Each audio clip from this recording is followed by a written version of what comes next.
Welcome back, everyone. If you're a founder, an innovator, or maybe just anyone trying to figure out your next move in this fast-changing world, you are definitely in the right place. Yeah, absolutely. We analyze, we break down, we try to walk through the big ideas shaping our professional lives, turning that high-level stuff into strategy you can actually use.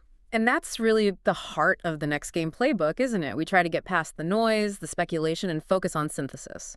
What are the numbers really telling us? And maybe more importantly, what should you do about it? Okay, and speaking of numbers, there's one that just stops everyone cold right now.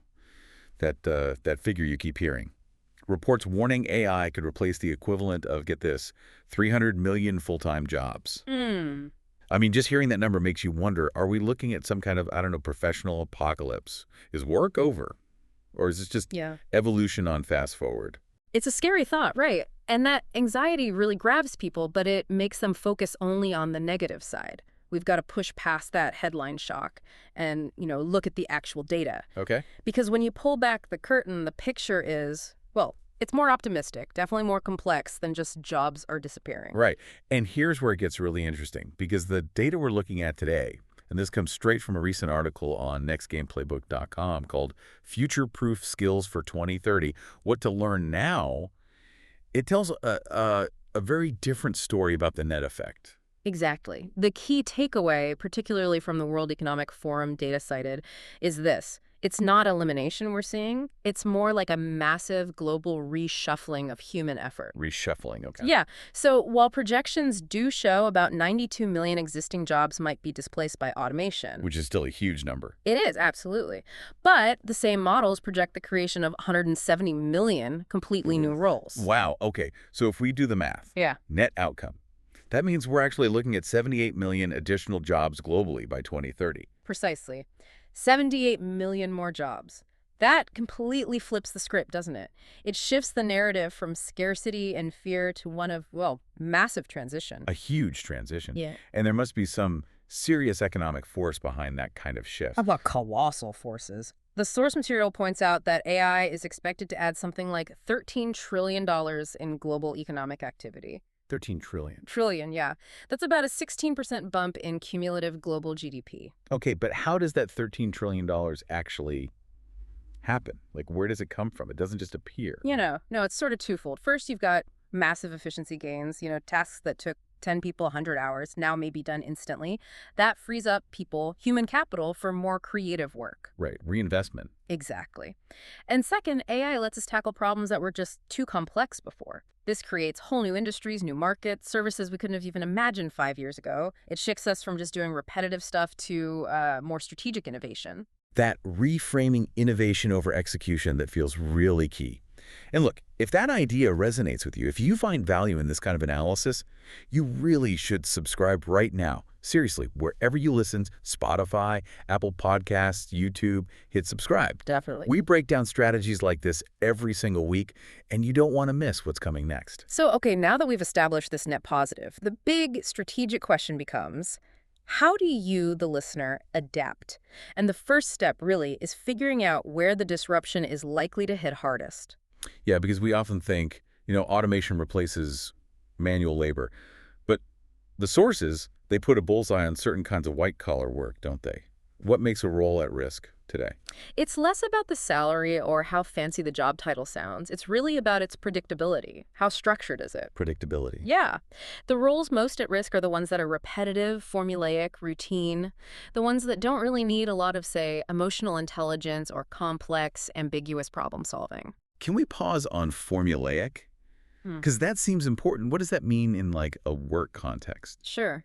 Formulaic tasks are basically those where the output is pretty much determined by the input. You follow a strict set of rules, you give an algorithm A, B, and C, and it's always going to spit out X, Y, or Z. Predictably. Okay. That makes it perfect for an algorithm to take over. And that explains why we see jobs like accountants, bookkeepers, even insurance underwriters mentioned as being vulnerable. I mean, people spend years building careers in those fields. That's got to be unsettling to hear. It absolutely is. And it brings up a really critical point the article touches on, reskilling. If a skilled underwriter job that needed 5 years of training gets automated, right, and the new job created is maybe an AI prompt engineer needing 6 months of training, well, who handles that gap? Companies need to invest massively in reskilling, sure, but individually, you really have to take the initiative yourself now. Yeah, you can't wait. Mhm. Okay, so the human element survives where things are unpredictable, ambiguous, Mm. needs that social touch, compassion. Precisely. That's exactly why jobs needing high empathy. Think nurses, therapists, teachers, or those needing real-time, high-stakes, often unpredictable decisions like firefighters, EMTs, they're inherently more resilient to this. Mm-hmm. They operate way outside the kind of rigid rule set an algorithm needs. Okay, so the big strategic takeaway here seems to be it's not humans versus machines. It's humans working with machines. Fundamentally, yes. And since the sources are projecting that, 39% of current skills could be outdated by 2030? That's a huge chunk. We need to build that hybrid skill set like yesterday. It's absolutely mandatory for survival, for success, and this hybrid skill set, it really stands on two main pillars. Okay, let's break those down. Pillar 1, the human-centric advantage. These are the skills machines just can't replicate, right? Or shouldn't even try to. Exactly. This is where our unique human abilities really come into play. The article highlights 5 specific skills seeing a big rise in demand. First, curiosity and lifelong learning. Makes sense. Got to keep learning. Absolutely. It drives the agility you need to constantly adapt to new tools. Second, resilience, flexibility, and agility. You need some mental toughness because, look, when you work with AI, it messes up sometimes. It hallucinates. You have to be the human firewall, the one catching the errors. You're the sanity check. No, Okay, what about leadership skills? crucial. Third is creative and analytical thinking. If the machine gives you the raw analysis, the human has to apply the critical thinking, understand the context. But maybe the most critical are the fourth and fifth, leadership and social influence. We really believe that building trust, showing empathy, that's the new currency for leaders. When data analysis is automated, things like verification, ethical guidance, and just basic trust become incredibly important. That idea, trust is currency, that's really powerful. If machines do the what, leaders handle the why and the how, the meaning, the relationships. Well put. But you can't lead the AI if you don't speak its language, even a little. Which brings us to pillar 2, the tech-fluent collaborator. Right. And this means technical literacy, but let's be super clear. We're not saying everyone needs to become a, full stack software engineer overnight. Okay, good. Laughs. No. It's about becoming fluent enough to partner with the technology effectively. So understanding what it can do, what it can't do. What are the key areas we should focus on for that tech literacy? The article highlights 3 main ones. First, AI and big data. This isn't about building models yourself necessarily, but understanding how they're trained, knowing what questions to ask them, and crucially being able to judge their outputs. Spotting biases, correcting errors. Okay, makes sense. Second, networks and cybersecurity. As everything goes digital and gets connected, understanding the basics here is just critical for security and operations. And the third. Just general technological literacy. Getting comfortable with digital tools, maybe understanding some coding basics, not to build apps, but just to grasp the structure of how things work, and definitely mastering data visualization. You need to be able to explain what the machine found to other humans. Right, communicating the insights. And this isn't just about, intellectual curiosity, is it? There's a real payoff. Oh, absolutely. The source data shows that workers with strong digital skills, they earn, on average, 29% higher wages. 29%. Okay, that puts a pretty sharp point on why reskilling is so urgent. It really does. The ROI on getting tech fluent is immediate and significant. So knowing that, and knowing that something like 59% of the global workforce needs some kind of training, let's get practical. What's the actual reskilling roadmap for someone listening? Okay, the roadmap boils down to about 3 key strategies, especially if you're a founder or creator managing your own skill set. Strategy 1, strategic upskilling. Okay. And here, it's useful to know the difference between a certificate, which gives you quick, targeted knowledge, and a certification, which usually means higher credibility. Sometimes it's even a job requirement. Right, like a formal qualification. And going after either of those strategically, the article says, can boost your salary by up to 20%. Up to 20%.